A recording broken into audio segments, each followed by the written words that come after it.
Hello and welcome to a super special episode of the Stacey West podcast. This isn't a typical episode. This is the EFL Fantasy Football League episode.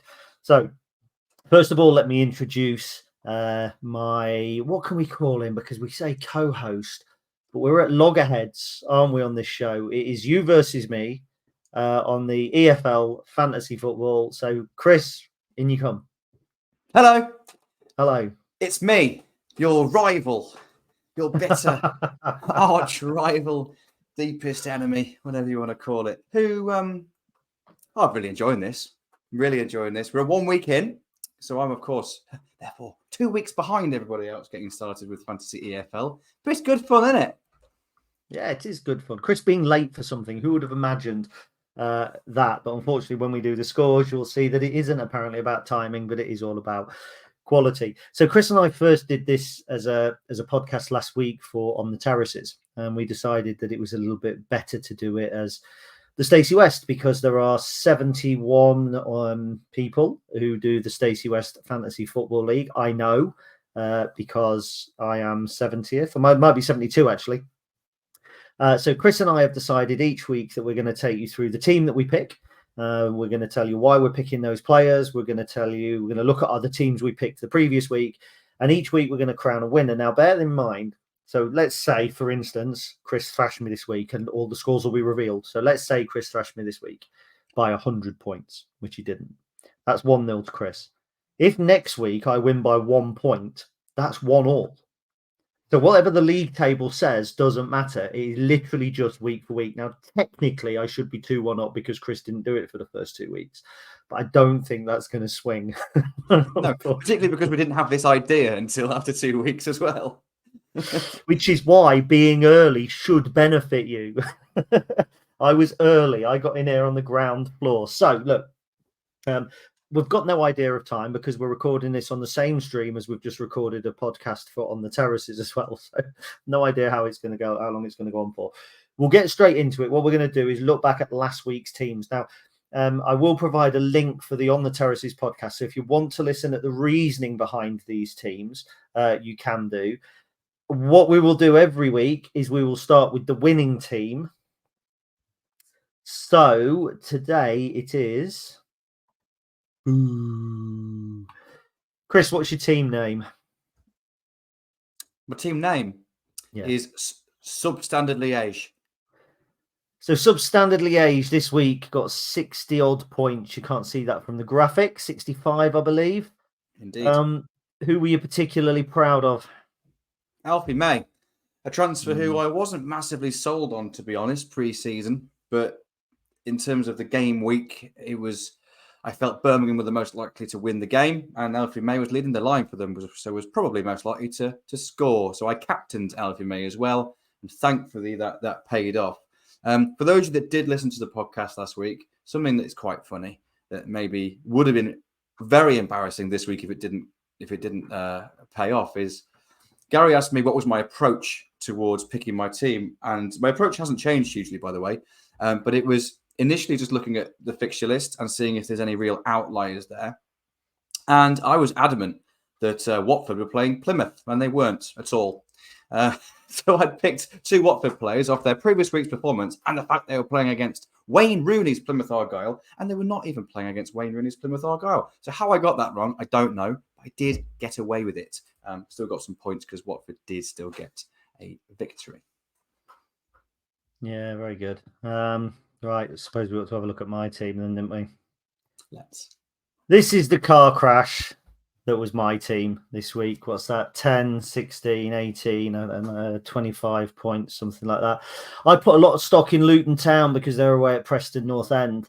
Unfortunately, I picked this team after watching a video of Kaminsky being sent off and thus suspended the week before, but it didn't register because he's not a Lincoln City player. So that was nil points. I captained Lasse Sorensen, who I think got a point for playing 60 minutes, but nothing else. Luton let me down. Ben Hennigan was my leading scorer there with 4 points, or joint leading scorer, and he played in a team that lost 4-0. I am the kiss of death when it comes to fantasy football. So that was my team. We don't need to go into that anymore. What we do need to look at is the league. So how should we do this? So there's Chris and I. So we know that's 1-0 to Chris. We don't need to labour on that any longer, do we? I mean, we can. Well, we don't need to, though, do we? It's not critical. It's not something that I think is fundamental to this video. But what is fundamental to this video is the Stacey West League. Yeah. It's the Stacey West League. So these are members of the Stacey West Patreon, and I think I opened up to everybody who joined. So this is the current top 10 in the division of the Stacey West Fantasy League. So you've got M. Bottomley top with 207 points. Will Mitson is flying on 190. Kay Hookham is bare experience. Look at fourth. Cornell, London Imps FC on 181. Your team is 3 times as bad as Cornell's. But if you'd been playing every week, you would actually be up there. So that's what happens when you're late. You've missed out on beating Cornell. I'll catch you, Cornell. I'll do my best to catch you. Dave Tyndall, Meg Imps, J. Ullier, M. Burgess, T. Price, C. Harvey, and L. Holden. Now, there's 5 of us on the Stacey West team. There's 4 that you guys see, and there's a guy called Stu Wells who does a load of our TikTok and that sort of stuff. Now, I only needed to take 2 screenshots to get all of the Stacey West team in, and this is going to pain me, and it's going to surprise everybody. But the highest placed member of the Stacey West team in the Stacey West League is Ben Ward, who has got 160 points and is 33rd. I just had to include Mike Scatliff there. I don't know if Jack Mulhall is listening, but Mike is just 1 point behind Ben, which I find incredibly amusing. So Ben is 33rd. The next member of the Stacey West team is Charlie and 72. Stu Wells, who is only marginally better than me on 76 in 76th. I am literally 78th out of 79, and the only person below me didn't play for the first 2 weeks. You can only get better. I'd be 4 points adrift at the bottom of the table. And the worst thing is, my points tally last week, if I got the same points tally this week as I got last week, I still wouldn't catch Charlie. I'm literally the worst fantasy football player out of 78 people. Oh, well. What can I say? I'm the kiss of death for players, and I am really, really struggling. So look, they're the current standings within the Stacey West Fantasy League. Apologies if you sit somewhere between 70th and 10th and your name hasn't popped up, but if you do well, we will find you. We can't do things like the biggest movers because I don't think that there's a function for us to be able to do that on the leagues. I'm just having a look now. You can do it by game week, who won each game week.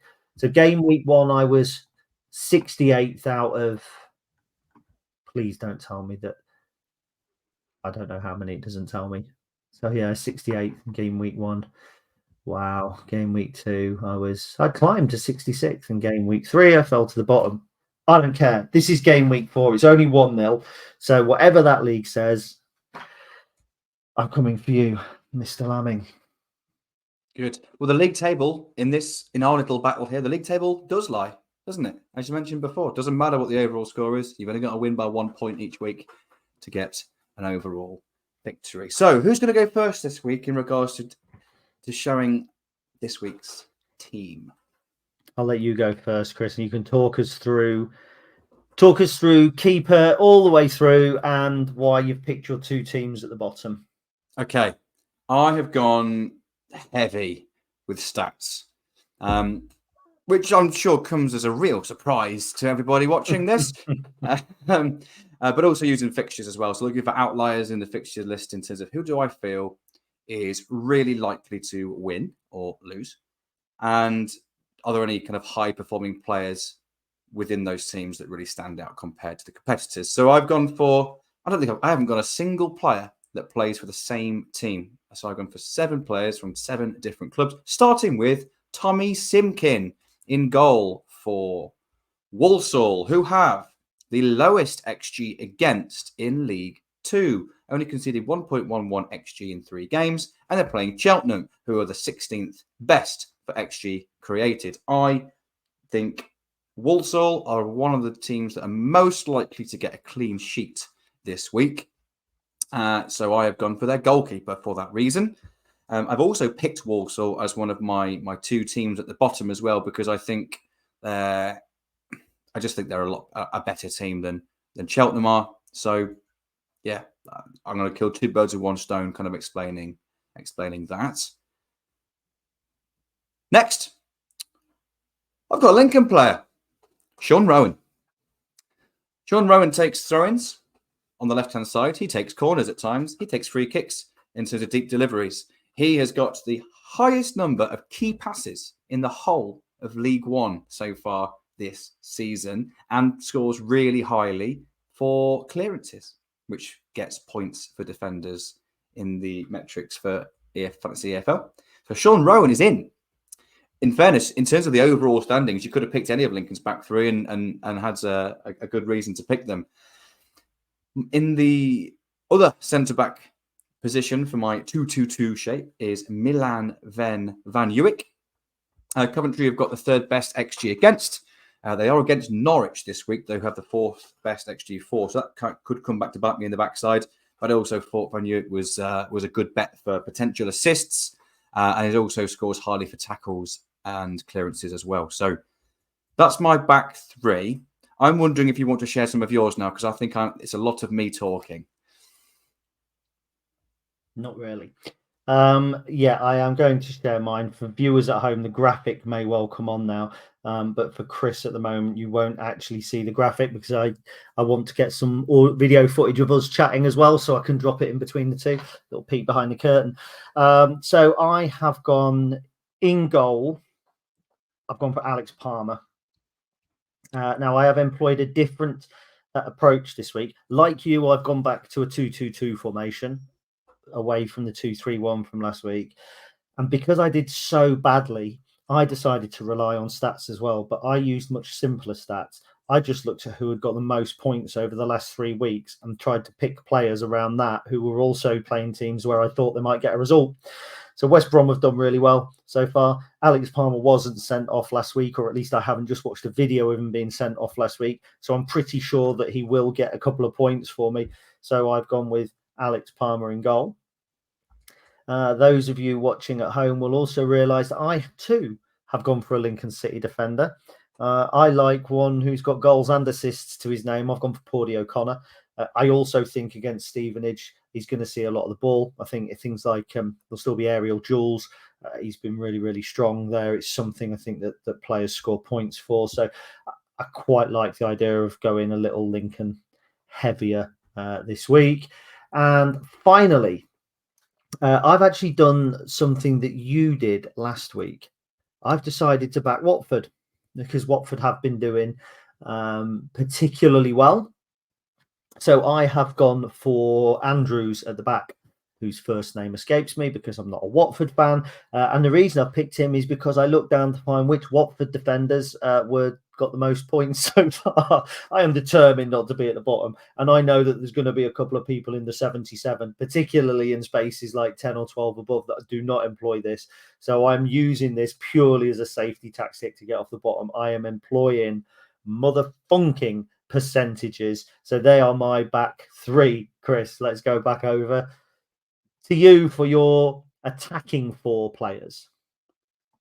Well, first one links into something you did last week. I'm backing an underperforming Luton Town, and I have chosen Alfie Doughty, who is going to be playing against QPR this week. Alfie Doughty plays for Luton Town, of course. Luton Town have got the second highest XG4 in the league, despite being winless so far this season.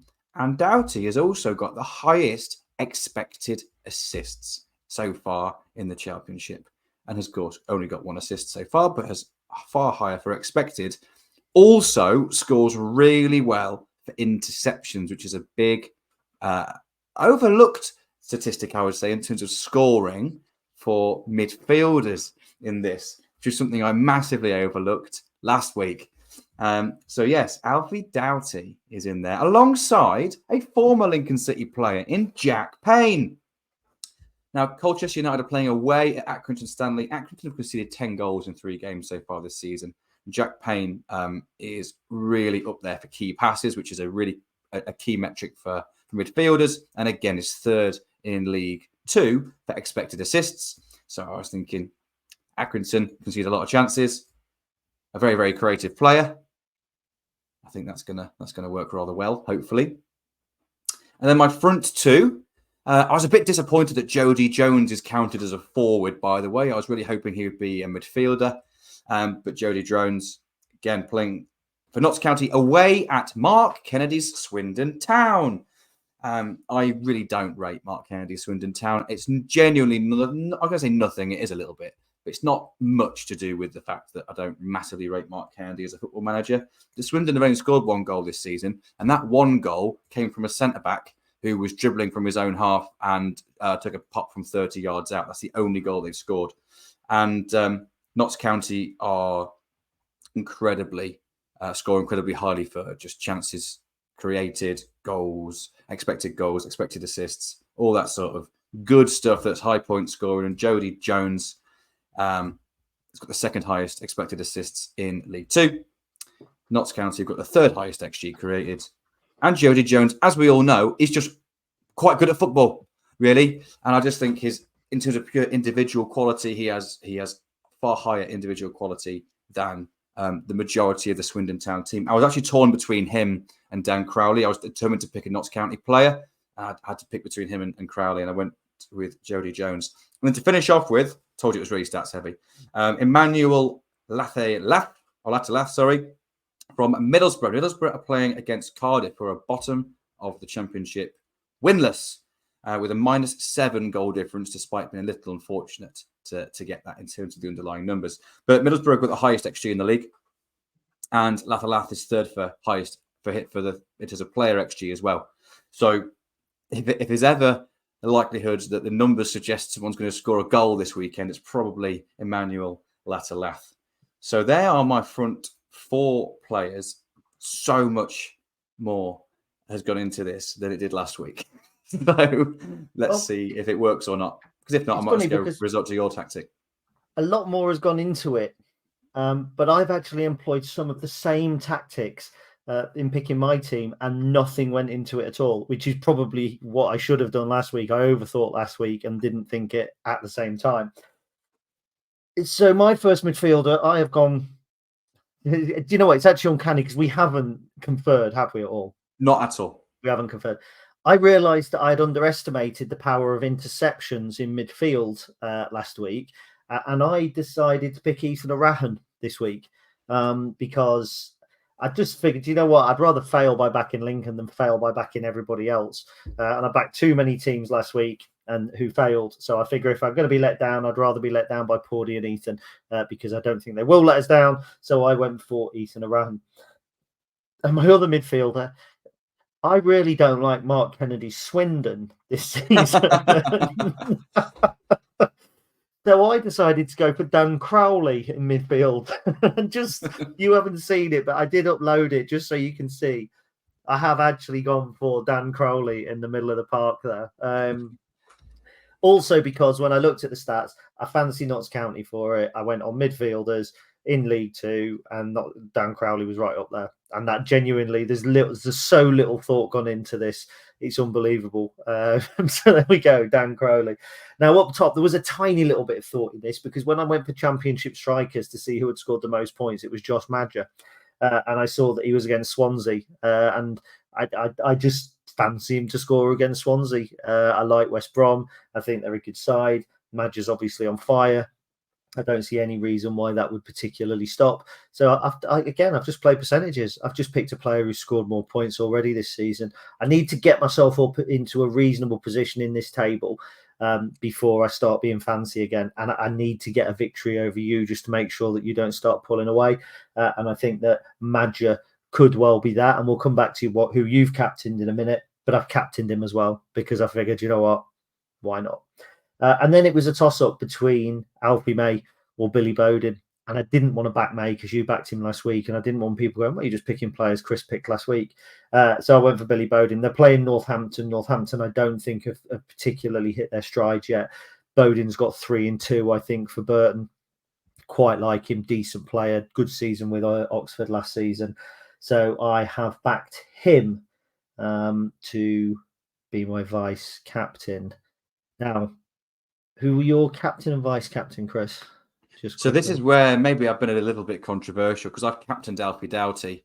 I have backed the stats and gone away from the proven. So this is where we completely are opposite in terms of our approach this week. So I suppose this would be a nice little kind of petri dish, I suppose, to see what actually happens. Should I put far less time into it next week? Because the numbers that are on the actual website tell you enough information. Or actually, is it worth trying to find an outlier this early in the season? So, yeah, I've gone for Alfie Doughty. The big one for him is because I felt he could score points both offensively and defensively because, as you mentioned, interceptions are hugely valuable for midfielders in terms of the scoring. And I kind of missed that out last week as well. So I've captained him because I think he can score me points in 2 ways. And then my vice captain is Jody Jones because I just don't rate Swindon. And I think Notts County will create so many chances against them. And normally, the negative of Notts County is that when they're on it, but they're really open at the back. But because Swindon are so kind of toothless going forward, bad. I just don't think that's going to be a huge factor in this game. This one really does jump out as a real mismatch to me. So we didn't mention the 2 teams. You haven't mentioned your 2 teams, but I've obviously mentioned that I backed Walsall. I've also backed Notts County as one of my other kind of point scoring teams at the bottom there. Very good. Yeah, well, my 2 teams. So one has been done basically on the fact that I think they're just a good team. I backed Birmingham. I haven't picked any Birmingham players either because crucially, last week I backed Luton. I picked Luton players, and when Luton failed, all components of my team failed. Okay, I mean Kaminsky. To be fair, I failed him by picking him. But I mean, Chong only got 2. Luton lost, so then I didn't get the points for Luton. So I thought this week I'm going to use my 2 team slots for completely different teams to the ones where I pick players. So I've gone for Birmingham against Wigan, and also because I hate Codheads, I've just gone for Bradford to beat Grimsby. Now, there was thinking behind it at the time, but as we're sat here recording right now, I can't remember what that thinking was, other than disliking Grimsby. Now, I know Bradford obviously have won 2 and drawn 1. Grimsby have been average. They got absolutely tonked by Notts County, didn't they? Yeah. County Tonkham. And I just think that Bradford can get that win. But I didn't want to pin on any Bradford players. Mainly because when I went to League 2 and looked at the highest scoring players, I'd only got, I think, midfield positions left, and there wasn't anybody at Bradford that really struck me. So, but I thought, you know what? At least if they beat Grimsby, I'll get a double dose of happiness. So that's where we are this week. So having seen, because one thing we've said as well is we won't change our teams, because technically we could. We're recording this on Tuesday, so technically we could change our teams. And if somebody, the one thing I'd say is if we know, for instance, that one of our players got sent off in the League Cup in midweek before we've picked it, we reserve the right to be able to change that player. But we won't change anything else when we record on a Tuesday. We'll stick to what we've picked. How confident are you, having seen my team this week?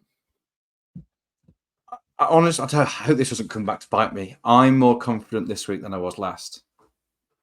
But last week you didn't know that I'd picked a suspended goalkeeper. Correct. Yeah. I don't know. I just felt like I put more effort and time and research into it this week. So it's purely because I want that time to be proven valuable and not a complete waste. I just feel like I've made sensible decisions. But you've gone for proven numbers. You've gone for percentages. You've gone for the Steve Evans tactic of getting the ball in the box enough times, you'll score enough goals. Hasn't worked so far this season, of course, for either of you. Did you just liken me to Steve Evans? A little. Is that what you just did? In terms of style. Wow. Yeah. No, that's not in terms of style. This is the Brentford model that I've gone with. Highest performers, and I've no. You've got to find the gaps in the market. You see, you got to find the outliers. Well, anyway. This is going to go live on YouTube on Wednesday. So what I want to know between Wednesday and Saturday, one is if anyone bothers to watch this, which may not. But if you do, who do you think's going to win this week? There's a graphic going on the screen now. My team versus Chris's team. Which one are you backing? Let us know in the comments on YouTube, and we will see who it is. At the moment, it's Chris Lamming 1, me 0. Should be 2 because he didn't turn up for the first 2 weeks. But it is 1-0 to Chris at the minute. Is he going to pull away? Who knows? Chris, it's been a pleasure, as always. We get to now listen to the most fun theme tune on the Stacey West, and hopefully we will see some of you next week. Thank you for listening, and up the imps. Up the imps. Actually, no, not up the imps. Up with Call and I. Substandard Liège.